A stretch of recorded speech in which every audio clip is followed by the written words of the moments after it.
Just Cheesy the Podcast, presented by Just Cheesy Productions.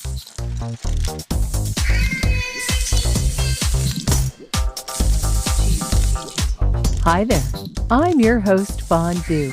In this week's episode, we're going to talk Christmas cheese traditions. Christmas. We talk queso y bola in the Philippines. Yum. We talk Christmas cake and the ceremony of cheeses in the UK. Wow. We talk cheese balls in the US. Oh yeah. And we get a Quebec cow update. Cow. And of course, no episode would be complete without our very cheesy joke. Joke. Stay tuned for Season 2, Episode 32 of Just Cheesy the Podcast.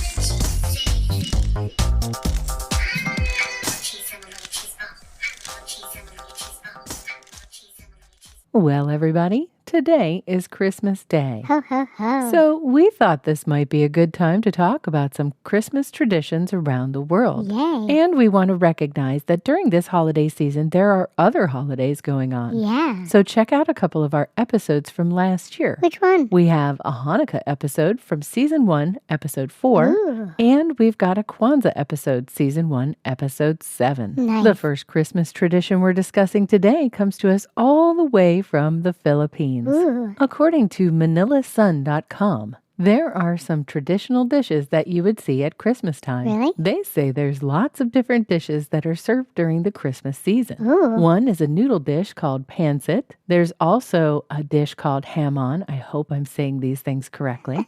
Of course not. But hamon is salty, dry cured ham.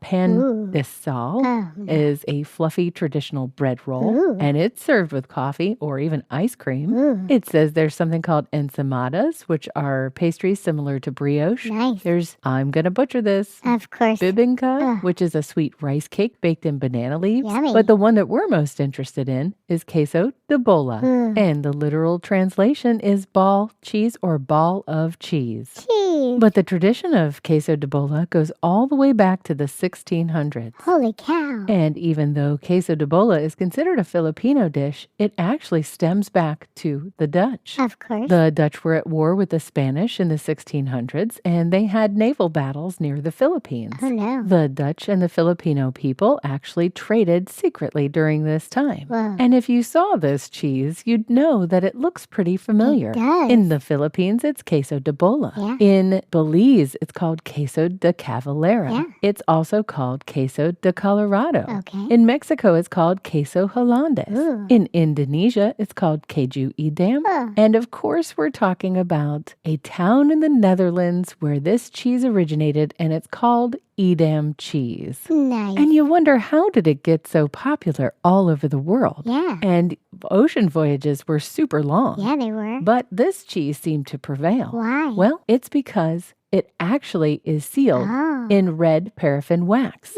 So it has a huge rind. Okay. And its round shape makes sure it doesn't break apart in transit. Sure. The moisture content is balanced. It's not prone to molding or rotting quickly. Ew, good. And for the most part, it actually ages well and the flavor sharpens as it gets a little older. Oh. And interestingly enough, 80 to 90% of all Edam cheese produced in the Netherlands is for shipping to somewhere else in the world. Holy cow. According to Vice.com, the Catholic majority of the Philippines celebrates Christmas Eve at church for a midnight mass. Okay. And after mass, they celebrate something known as Noche Buena. Ooh. Some of the foods of this celebration are known to have some superstitions attached. Ooh. Queso de bola is wrapped in red wax, and red symbolizes good luck, and round symbolizes money. Ooh. In either case, they both symbolize deliciousness. Yum. Queso y bola, not a sponsor. Nope. But if they were, their ad would go right here.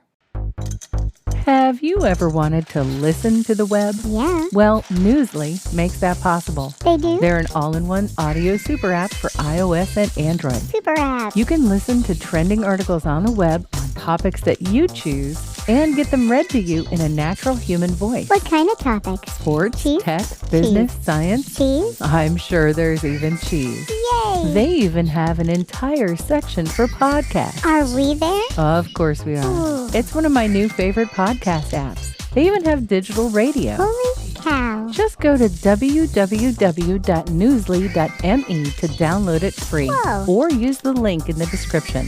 If you use the promo code cheesy. Cheesy. That'll get you 1 month free premium subscription. Yay, Newsly. Now, back to the podcast. According to yorkshirepost.co.uk, it appears that on Christmas Day, people from Yorkshire get Christmas cake and they eat it with none other than cheese. Ooh. They say that in 1871, in a Joseph Lucas book called Studies in Nidderdale, they say that on Christmas Eve, Yule cake is given to each member of the family along with a piece of Christmas cheese. Yum. It's left for Christmas morning and then eaten at breakfast. What's Christmas cake? Christmas cake is apparently similar to what we in the States would call fruitcake. And it seems like this might not be a good pairing. Yeah. But if you think of the many cheese boards that are out there, fruit is often a companion to cheese. Oh, yeah. The article goes on to suggest that the cheese should be crumbly and the cake should be moist and dense. Ooh, yum. The article says that blue cheese and Christmas cake is a classic combo All right. because the salty, buttery flavor of the cheese contrasts with the sweet, spicy notes of the cake. Ooh. There's another Christmas cheese tradition in the UK called the Ceremony of the Christmas Cheeses. Ooh. According to the website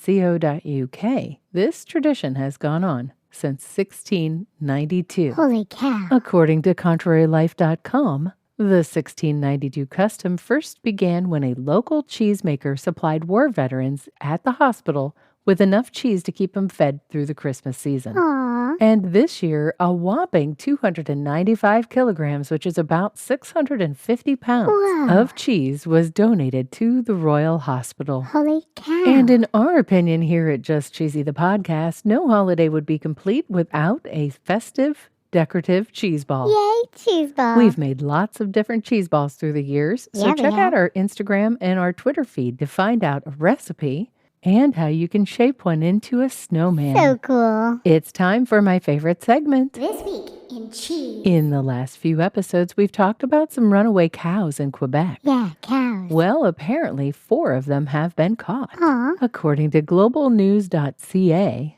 there was a covert operation at night to round up 4 of the cows from the herd of cattle that's been loose since July. Wow. They lured the cows into an enclosed feeding area Okay. because it's been getting very cold and there's been snowfall. Aw. And the cows had a little bit less to eat and they became hungry. Aw. Once the cows got into the fenced area, they were loaded on a trailer and taken back to their owner. Nice. They placed the cows in a barn with a lot of hay and grass to eat and water. Aw. So at least these 4 cows are now safe and sound. I'm ready for a joke, Fondue. What does cheese say every time it starts to tell a story? I have no idea. Okay, so.